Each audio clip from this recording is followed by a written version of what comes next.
மேகங்கள் தாழ்ந்து மலைகளை தழுவும் புனித நிலம், சித்தர்கள் தியானம் செய்த அதிசய பூமி, அதுதான் தென்காசி அருகே உயர்ந்து நிற்கும் தோரணமலை. அந்த மலையில் வாழ்ந்தார் முருகனின் பரமபக்தர் தேரையர் சித்தர். அவருக்கு மருத்துவம் ஒரு தொழில் இல்லை, அது ஒரு தெய்வ சேவை. ஒவ்வொரு சிகிச்சைக்கும் முன் அவர் சொல்லும் ஒரே வார்த்தை, வேலாயுதம் முருகா, என் கையை நீதான் நடத்த வேண்டும். ஒரு நாள் அந்த நாட்டின் மன்னன் தாங்க முடியாத தலைவலியால் துடித்தான். பகலும் இரவும் வலி குறையவில்லை. எத்தனை வைத்தியர்கள் வந்தாலும் காரணம் கண்டுபிடிக்க முடியவில்லை. இறுதியில் அனைவரும் ஒரே பெயரை சொன்னார்கள், தோரணமலையில் இருக்கும் தேரையரை அழைக்க வேண்டும். அவசரமாக தூதர்கள் சென்றனர். தேரையர் அமைதியாக வந்தார். மன்னனை பார்த்ததும் அவர் கண்களை மூடி ஆழ்ந்த தியானத்தில் மூழ்கினார். சில நொடிகளில் அவர் மெதுவாக கூறினார், மன்னனின் மண்டைக்குள் ஒரு சிறிய தேரை புகுந்திருக்கிறது.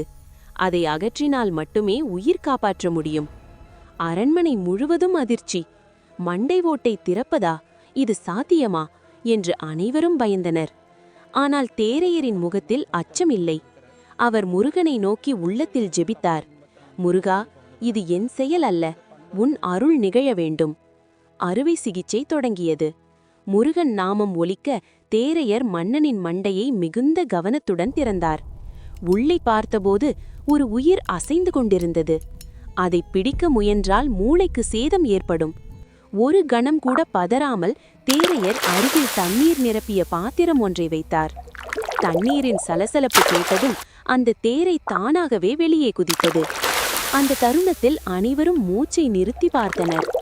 சில நேரத்தில் மன்னன் கண்களை திறந்தான். பல நாட்களாக இருந்த வேதனை மறைந்து போயிருந்தது. அரண்மனை முழுவதும் அற்புதம் என்ற ஓசை. மன்னன் கண்ணீர் மல்க தேரையரின் கைகளை பிடித்தான். ஆனால் தேரையர் சிரித்தார், நன்றி எனக்கல்ல, தோரணமலையின் குமரனுக்கு சொல்லுங்கள். மருந்து செய்வது மனிதன், குணப்படுத்துவது கடவுள். அந்த நாள் முதல் அவர் தேரையை அகற்றிய சித்தர் தேரையர் என்று புகழ் பெற்றார். இந்த வரலாறு நமக்கு சொல்லும் ஒரு உண்மை, நம்பிக்கையுடன் செயல் செய்தால் கடவுள் நம் கைகளில் அதிசயங்களை நிகழ்த்துவார். வேலாயுதம் தாங்கிய முருகனை முழு மனதுடன் நம்புங்கள்.